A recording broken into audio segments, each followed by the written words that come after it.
Hi there, my name is Arjan Tijms and I'll be presenting what's coming to Jakarta Faces today. So, who am I? I'm a 40-ish Dutch developer from the Amsterdam region and I obtained a Master of Science degree in Computer Science from the University of Leiden, the Netherlands. On the picture you see me at one of the canals with a typical Dutch bike, the true pride of our country. So, what did I do that's relevant to this presentation? I was previously a JSF, JSO 372 EG member. I'm the product lead for the respective Jakarta projects, including Jakarta Faces, API, and Eclipse Mara. And I'm the co-creator of the OmniFaces library, which was a 2015 Duke's Choice Award winner. And OmniFaces has been quite influential to Faces itself. I'm also the author of two books, The Definite Guide to JSF in Java EE8 and ProCDI2 in Java EE8, which will be released soon. Okay, so the agenda for today is as follows. We'll first be looking at whether Faces is still relevant, as this is a question that comes up quite often. After which we'll take a look at an exciting new runtime to run Faces on. We'll thereafter clarify some of the version madness that has been going on with Mara recently. And finally, we're going to take a look at what's coming in the next version of Jakarta Faces. Okay, so to start with, the big question that might be in everybody's mind. Is Faces still relevant or not? So Faces, called JSF back then, but this is a term we can't longer use, was introduced in 2003, by coincidence almost together with Spring, I think even in the same month. And it's going strong for over 16 years now, which is quite a bit longer than many other frameworks. So in the beginning, Faces 1.x focused primarily on things like navigation rules, postbacks, and all component pages. And this kind of abstracted it from HTML. So the idea was to be a bit Swing-like, or a bit like the later Fadin. And at some point, this was okay, but then later on, it wasn't so okay anymore, as people were more wanting to use HTML and HTTP directly. So Faces 2, introduced in 2009, massively responded to that. It effectively was a major paradigm change. So all those things I mentioned above were de-emphasized, like navigation rules mostly, and in its place came first-class support for regular get-based links. So you could do that before. You could just use an HTML link on a page, but it wasn't supported that well. So you couldn't attach validators to it. It was a bit more difficult to pass in parameters and what have you. So with Faces 2, Faces got first-class support for that. Same holds for the post redirect get pattern, which is when you do post back to a page, and then after the page action has been done, you redirect to another page or maybe even the same page using get, which means that if you go back to that page using your browser's navigation controls, you wouldn't repost that page again. So this is a clean way to do a post. And JSF got first-class support for this as well, mainly by using a parameter for a navigation outcome. So the pages, the views in JSF, also called the templates, at some point in time we thought that it was the best practice to make them all components-based. The idea being a little that you could render them in different technologies, so HTML or XAL, what have you. But then at some point it became clear that like really HTML was the only target. So it wasn't needed anymore to set as best practice that pages were entirely built out of components. And this means that the emphasis in Faces 2 became more on pages that were HTML first and only used some components here and there were needed. So there was a lot of critique on JSF, especially with the 1.x version. There were quite a number of issues with them, many basically resulting from JSF using JSP, so that single decision not to go with its own templating language from the beginning, but reuse JSP had a major impact on everything that followed. JSP by itself is a really fine technology, but a few templates for JSF was like really problematic. There were syncing issues, content was not aligned, the entire facing didn't quite work. So JSF has to process in phases, but when you execute a JSP page, it writes directly to the output, which is not suited for JSF. But despite all those issues, JSF has, of Faces, I have to say, has always been among the top tiers in most things like surveys, number of questions on Stack Overflow, number of books written about it. So we're going to take a little look at some surveys here. So on your screen here we see a survey from JakartaOne. So this was in 2004, and it showed JSF Faces on the number 2 position. That's quite good. Play Spring MVC, for instance, were quite a bit lower here. Of course, it differs per survey. So in one survey, JSF might be number 3, and Spring MVC would be number 1.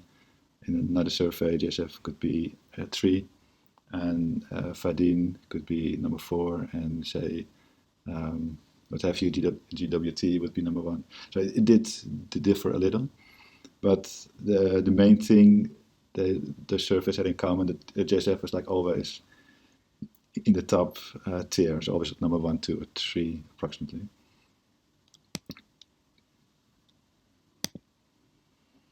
Okay, so this is a more recent survey. This is from Java Magazine and the Snake, whatever you call it.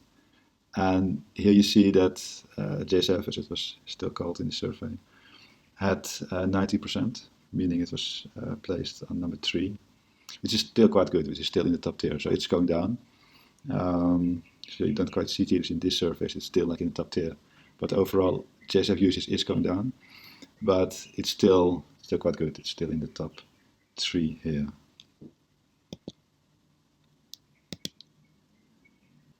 Okay, so what's the reason that JSF went down a little?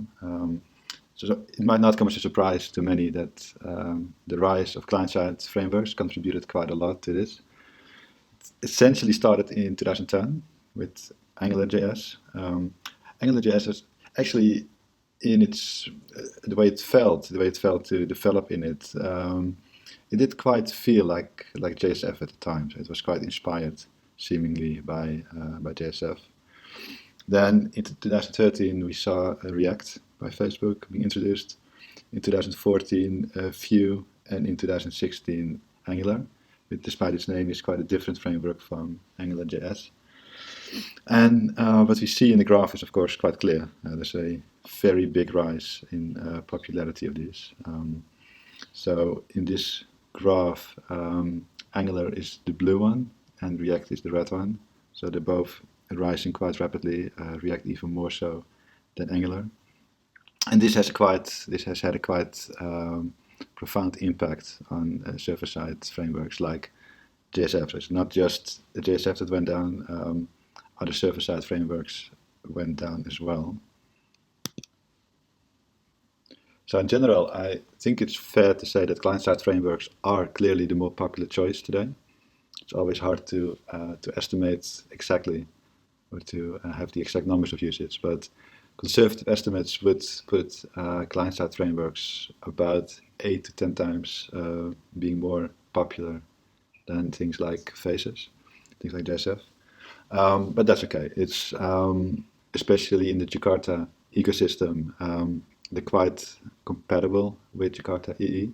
So Jakarta EE offers, besides Faces, facilities for RESTful web services. So Jakarta REST, or specifically Jakarta Servlet, can provide the data that client-side frameworks need to operate on, and they do this quite well. So you could use CDI beans for business logic, persist your data using Jakarta persistence, put validation constraints on them using bean validation. So that's all quite productive to use. So at the whole, we see that Jakarta Faces is down, but it's definitely not out. if you look at some of the actual numbers for Jakarta Faces, it's quite interesting to learn that Prime Faces got about 1 million downloads in 2018. Prime Faces is a component library for Faces, so this of course means that every Prime Faces application is also a Faces application. And 1 million downloads really isn't that bad, I guess. Okay, so if you look at some of the other numbers, we see that OmniFaces got approximately 250,000 downloads last year. And furthermore, we see that some 27,000 projects on GitHub depend on Prime Faces, while for OmniFaces that's almost 4,000. The Eclipse implementation of Faces, Mara, currently gets about 7,500 views every month, which is not as much as it once was, but it's also not crazy bad, really. Quite importantly, Faces is also still supported by some key people in the Jakarta EE community. So, for instance, Mark Struberg recently said that JSF2 is just so damn productive, which is quite good, I guess.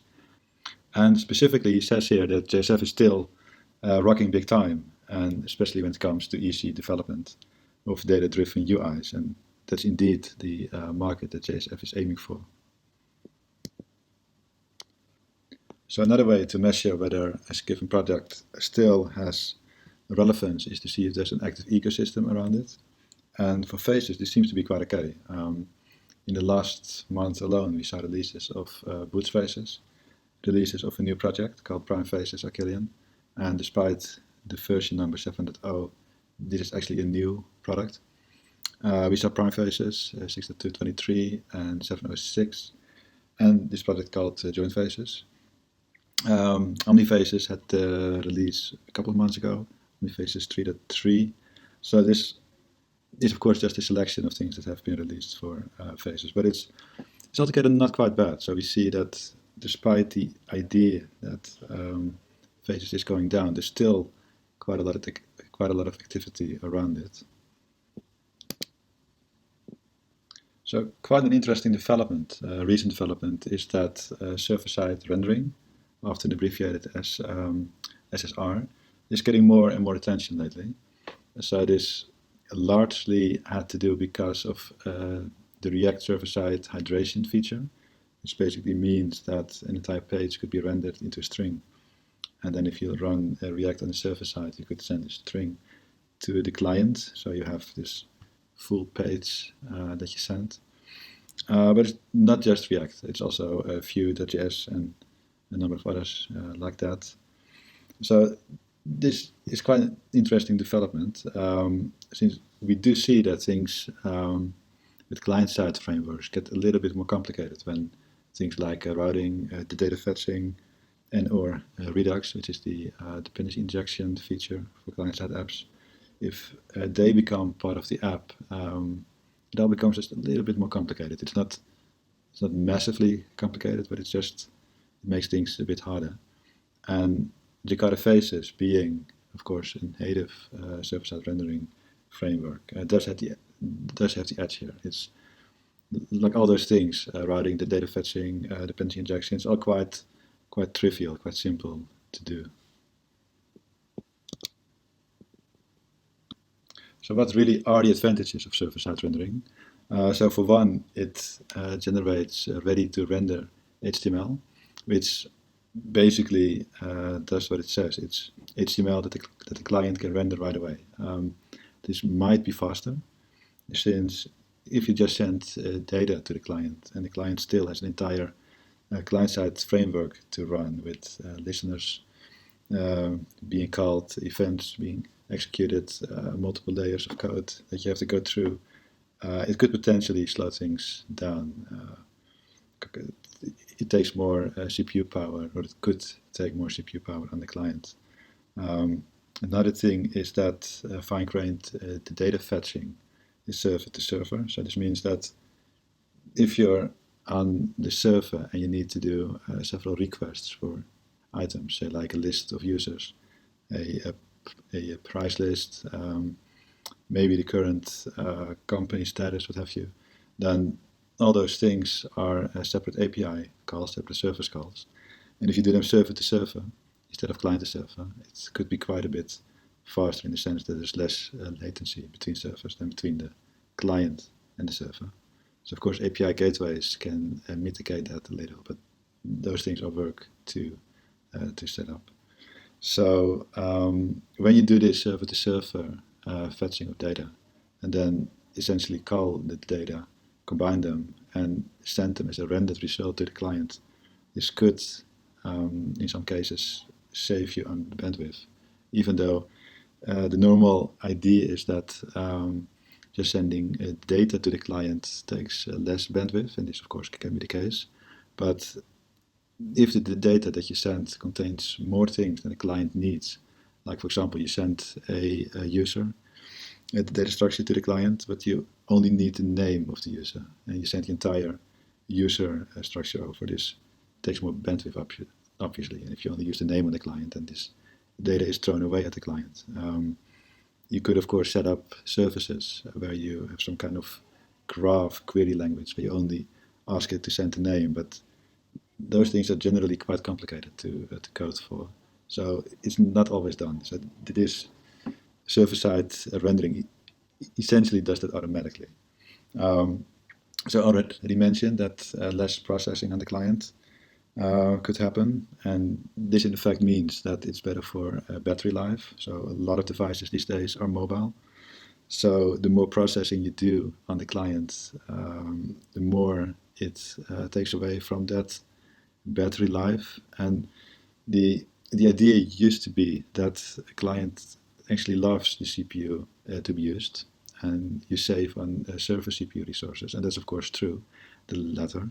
But the first one isn't quite true. Like in general, users don't like their CPUs being used. So if there's a site that uses a lot of CPU and a similar site that doesn't use so much CPU, then it might be the case that users use the site that requires less CPU on their devices. And even if they are plugged in, there's things like device heating up, laptops on your lab that get quite hot when the CPU is maxed out. You get all the noise associated with fans spinning up, which you don't like. So in general, you could say that people don't quite like websites using their CPU resources. Besides that, there are some potential advantages in server-side rendering with security and validation. So with client frameworks, you have to be quite careful that you don't do essential security and validation on the client. You can do some pre-validation, but not the actual validation that still needs to happen on the server. And it's easy to forget. With server-side rendering, it's quite hard to forget this. Then with server-side rendering, you can still do partial page requests, so you don't have to do a full page request for every little data that you need. Of course, with PPR on the server-side framework, the client frameworks do have an advantage. So it's not completely perfect here, but it does solve the issues for a lot of cases, especially with things like WebSocket being added to Faces 2.3 a few years ago. It basically does as well as client-side frameworks. Okay, so traditionally Faces has been used quite a lot with application servers, although you could use it with servlet containers like Tomcat and Jetty. So let's now take a look at a new runtime, a new kind of environment to run Faces in. Okay, so introducing Piranha, which is a new kind of runtime to run applications on. It's essentially a highly composable cloud-targeted runtime, which is quite a lot of buzzwords, but it essentially means that it's small, it's right-sized, so it only includes the dependencies that you need. It starts up quite fast. It's essentially a more library-targeted runtime than an application server-targeted runtime, meaning that the resulting jar file, the image, is immutable. You don't deploy things to it. It runs from a main method that initializes the entire application. So this also means that things like unit testing on Piranha is quite easy. The entire application that you code can be set up fully programmatically as an alternative to WebXML in applications. Piranha at this moment has its own native servlet API implementation, And it uses plugins for a lot of other things, like plugins for Mahara and My Faces, plugins for Weld and OWB, Open Web Beans, and Harry can be plugged in, Grizzly can be plugged in as well for HTTP engine services. And this runtime is brought to you by the same people behind Mahara and Omnifaces.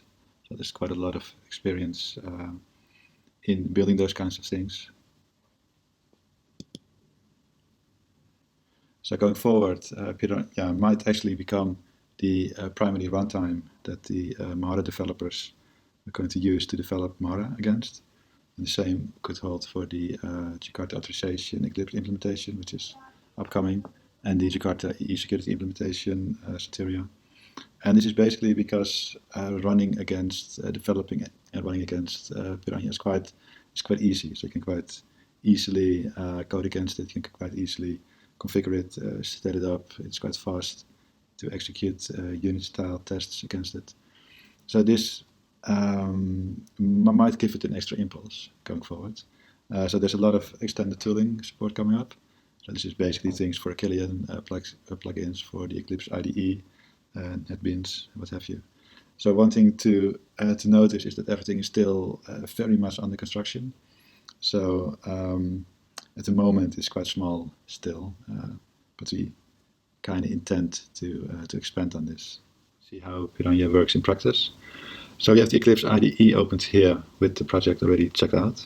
So the project is here. And we see that we have all those modules here, which are plugins to accommodate various pieces of functionality in Piranha. And we have a bunch of tests here. So we're going to the Mahara test, which is here. And we're going to take a look at the main unit test, which shows how a Faces application can be run against Piranha. So if we see this method here, we see it starts with assembling an application using the Piranha API. So it's quite small here. We create a new web application, we add a resource to it, we add a Mahara-specific initializer, which is the one here, and then we start the application, after which we create a request and a response, and we test it if it indeed works. And the request and response are put into this service method here, which runs a request. Okay, so this default directory resource in this case refers to this directory here, where we see that the application is quite simple. It's only a single file, and it prints out hello Mahara. So we're now going to run this, and it's simply run as a unit test. So it's run as unit test. And in the console here, we see Mahara being used. It's initializing, and we can take a look at the results in the unit view. So we see it run, so it's good. It passed the test, so the result is indeed as we asserted here. It took, in this case, 2 to 4 seconds. It's a bit on the slow side, but this is like an extremely slow laptop that I'm using to do this demo. It's, on a normal computer, it would be a second or 0.6 seconds approximately. So this here basically concludes our simple demo. It shows how Piranha works a little bit, how you assemble applications. And we're going to add a lot of functionality to this in the future, including the ability to run vars as well. So not just the programmatic creation, but the ability to run vars, more plugins, more features. So stay tuned.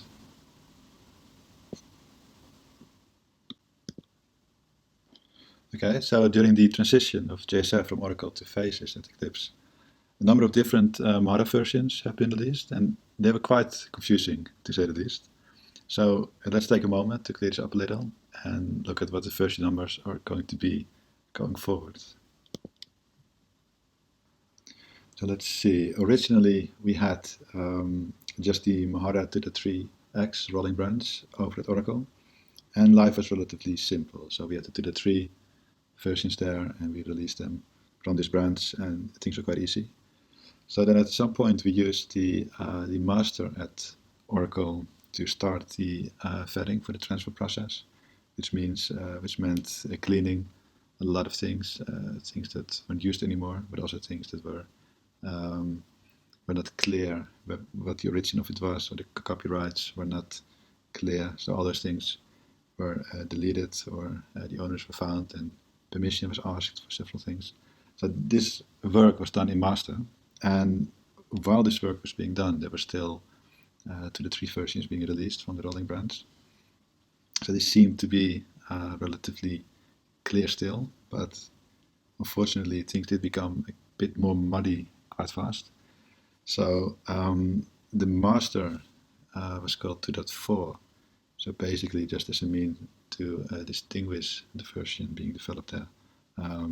In hindsight, this wasn't the best idea probably, but things happened that way. So then, just before the transfer took place, to mark the last revision from the Oracle branch, 2.4.0 was accidentally released. So this is a so-called botched release, since a master parent POM should have been released as well if this were to be a genuine release. This didn't happen. The masters in a specific package coordinates, I mean, that's quite hard to release for, so this couldn't be really fixed afterwards. As a result, 2.4.0 is just like this really weird version of Maven Central. We should try to have it removed at some point. So normally Maven Central has this policy where you can't remove releases, but this release is like completely useless, so we should maybe try to have it removed. And then after the transfer took place, another version was released. So this was from the Eclipse EE4J8 branch, and we call this 2.3.3.102, meaning that it was created from the previous Oracle master, which was 2.4.0, but 2.4.0 was actually branched off from 2.3.3 to make it a bit less, a bit more confusing actually. So 2.3.3.102 was actually in some way ahead of 2.3.7 and in some ways behind. So this was like a really bad situation to be in. So this was eventually solved. So all the outstanding things that were in 2.3.7 but not in 2.3.3.102 were merged into the EE4J8 branch, and this became 2.3.9. So this was the initial version that used the Jakarta Faces Maven coordinates. And like I said, this was essentially 2.3.3.102 brought up to date with 2.3.7 with some cleanings here and there. And things were relatively understandable again. So then Eclipse EE4J8, which is essentially a marker branch for the Glassfish 5.1 release, which included Mahara 2.3.9, was branched into Eclipse 2.3. So from that branch we released 2.3.10 to 2.3.12. Okay, so then moving on to today, from the same Eclipse 2.3 branch, we released 2.3.13. And this release is special in the sense that it's the first Jakarta EE8 certified version. Otherwise, it's not different with respect to namespace or coordinates. It's just the fact that this version is officially Jakarta EE8 certified, and it's the first one. So if we take a look at the future releases, we have something we are probably going to call Eclipse, the Eclipse 2.9 branch, from which we'll release Mahara 2.9. And the reason for this version is that there's the upcoming namespace change, which means the change from Javax to Jakarta. And the idea is that 2.9 will only consist of this namespace change and nothing else. It will be another one of those special versions. So then in master, we intend to bring it up to date with 2.9 when that's released. And then from there on, finally start on the work we've been looking forward to for a long time. So this will be Mahara 3, and this would correspond to Faces next, which will very likely be called Faces 3.0. Okay, so let's now move to the next section of this presentation, Jakarta Faces next. Okay, so Jakarta Faces next will be resolving around a couple of different epics.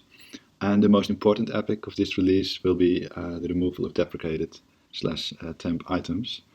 And there's quite a lot of deprecated things in Faces. So some of those things go back a really, really long time, like the native expression language that Faces still has.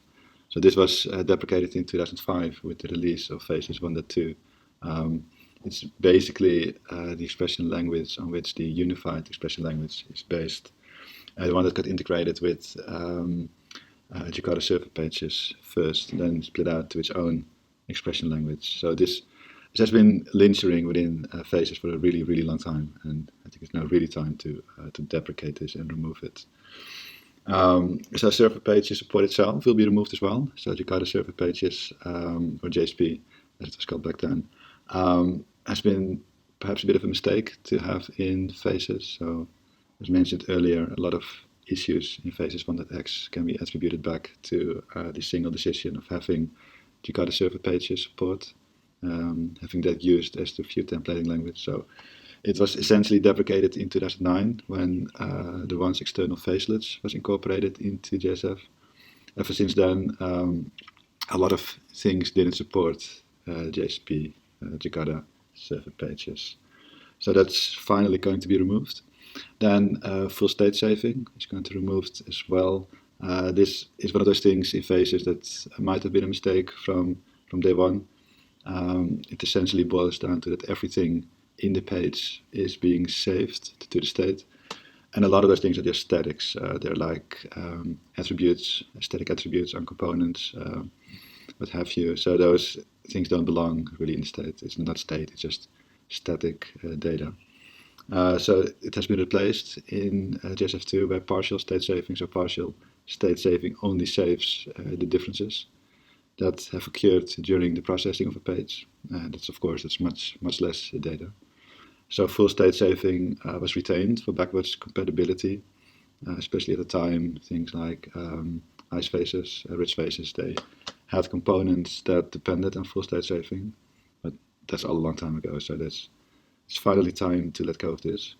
And long coming is the removal of the native managed bean system in Faces. So the native managed bean system is essentially one of the things on which CDI was based. So CDI started as a project called WebBeans that sought to unite the two component models, the dominant component models in Jakarta, which was EGB and the Faces managed bean system. So that turned out to be quite successful. And in practice, CDI beans have replaced Faces native managed beans for a long time. So there's like absolutely no need to keep this around. So we're going to remove this in the Faces 3.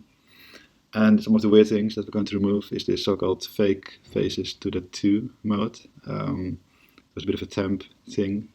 When Faces to the 3 came around, there were some concerns that by switching things to CDI, like the expression language resolvers, it wouldn't be completely backwards compatible, even though it wasn't quite proven that it wasn't. There were concerns raised. So just to be sure, Faces to the 3 defaults to this weird Faces to the 2 mode where still the old EL resolvers are used, among others. And then you have to switch it over to the 3 mode to have like real to the 3. Like everybody always hated this, so this is going to be removed as well. The result of this is that Faces 3.0 will not longer be backwards compatible. So that's a major change that hasn't happened often. But it's mostly the old applications would still use the old things that would fail to work. Non modern or modernish JSF apps would just work.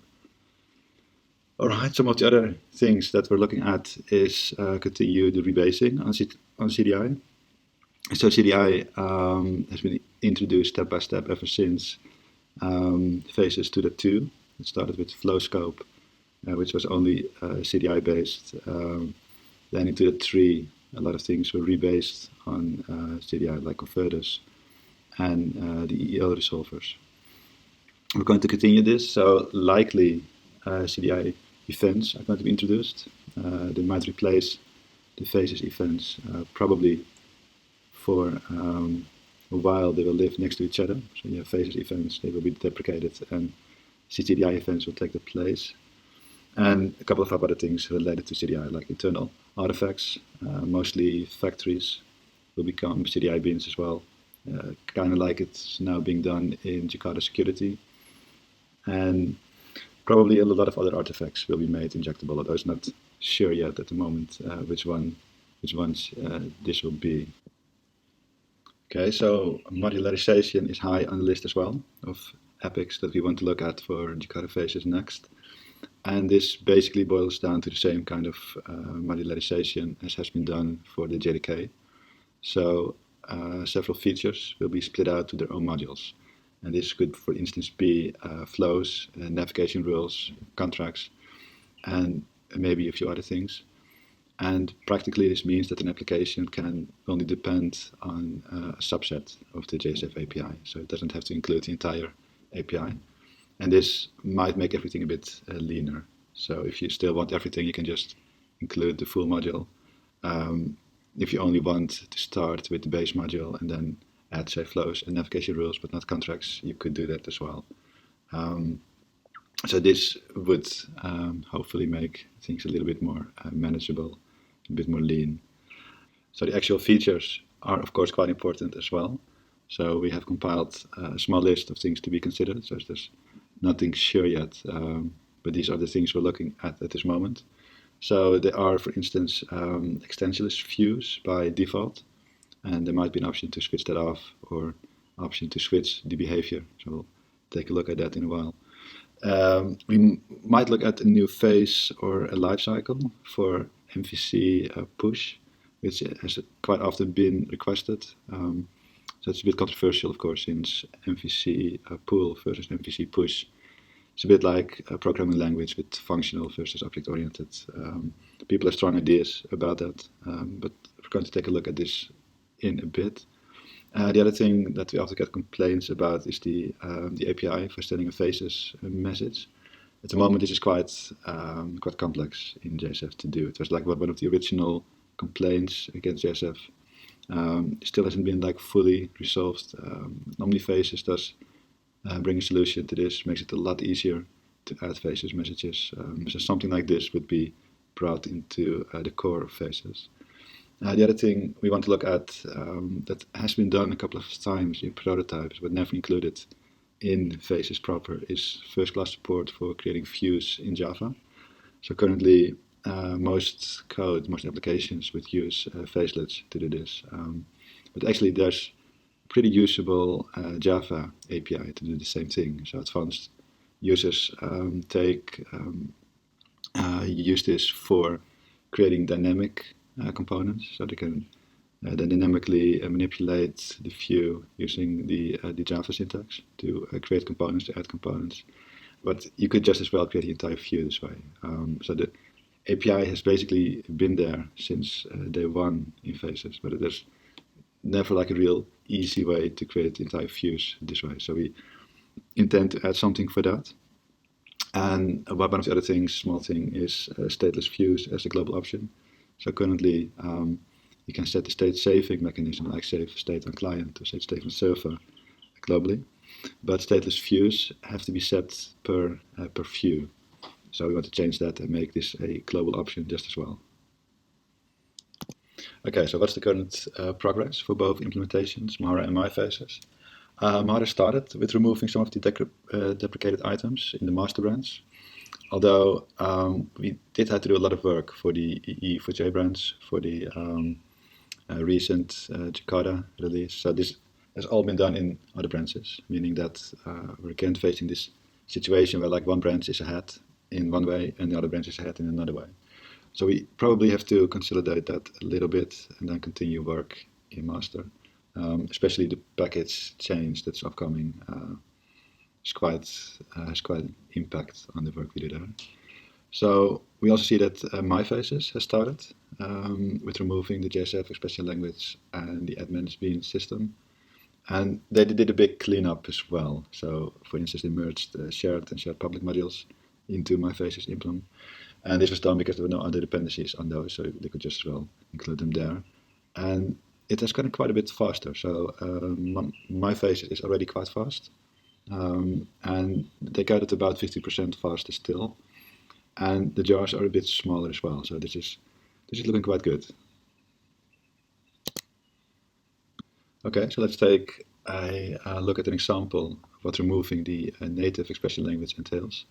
So what you see here is the action source interface, which is quite well known in Faces. And they have all these methods that are related to the old expression language. And that's method binding and value binding mostly. So the problem with these methods is that it takes time to mentally digest and to notice it's deprecated. So if you have all these methods all around the interfaces, it just makes it somewhat harder to see the actual methods that are to be used. So they don't really hurt the system to be there, but they just contribute to the mental overload of developers. So methods like you see here are going to be removed. So for the second example, let's take a look at the extensionless URLs by default feature. So first, extensionless URLs are URLs without any needless markers. And these markers are used for mapping to tell the system essentially which servlet is going to be invoked to handle a request. So these would be things like .html or /faces in the beginning of the path. Although of course /faces in the beginning of the path would technically not be an extension, but it's a general term being used here. So an example of this would be the two URLs. The first one doesn't have the .xhtml, while the second has, and typically this just clutters the URL a little. So in Faces to the tree, we introduced quite some groundwork to make extensionless URLs possible. Essentially, we added methods to obtain all the views that are available within the system. So this is VDL templating language specific. You can't really know where a VDL stores its views in a general way. So you have to ask the VDL implementation. In the default case, this would be facelets, where all the URLs, where all the views are stored and to which view names they correspond. So we did this groundwork, but then we basically ran out of time and we didn't include it as a higher level feature. So there's the ability to grab the views, to map them, but there's not a single switch to turn this on. So at the moment, user application would require quite a bit of elaborate code to do this. We're going to take a look at that next. So here you see the code that's needed to make views extensionless in Faces. So it's not super difficult, but it's just tedious and elaborate. Essentially, you get the Faces servlet, you get all the views in the applications, and you add the mapping for each view to this servlet. And that's essentially it. As I said, not very difficult, but still quite tedious to do. Okay, so we're actually looking at two options to do this. Option one is extensionless by default, and option two would be extensionless as an option. So with option one by default, that might be the cleanest way. But then again, if you want to preserve some kind of backwards compatibility, this might not be the best option. So everybody running an existing application might want to switch this off for all their applications, which might not be that nice. But they could do so. That would be a simple Faces config annotation with extensionless is false. As I said, option two would be the exact opposite. So it would have the same option, only if you would want extensionless, you would set it to true. So besides the simple on-off option, we're looking at some other attributes for this. So this could, for instance, be what to do when the original page is being requested.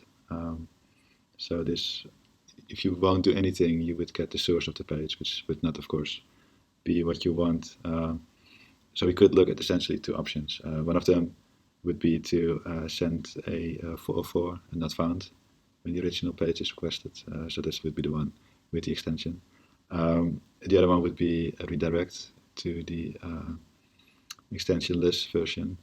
And maybe just another option would be to just render the page. So I have both foo in this example and foo.xhtml represent the same content.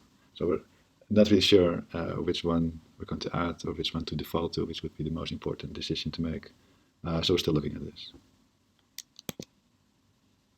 Okay, so for the third example, we're going to look at the MVC push proposal.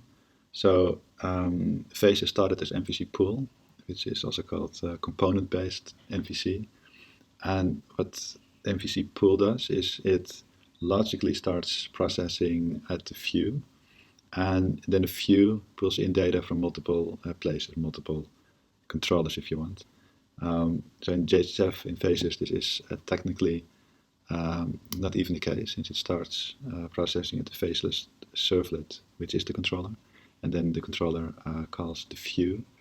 But logically, how people feel this works is that the view starts processing. So even though a view can pull in data from multiple places, it's just an expression language reference that's being used, and it can essentially pull in whatever it wants. Best practices have for a long time said that only one controller should be used per view. So that would be the backing bin.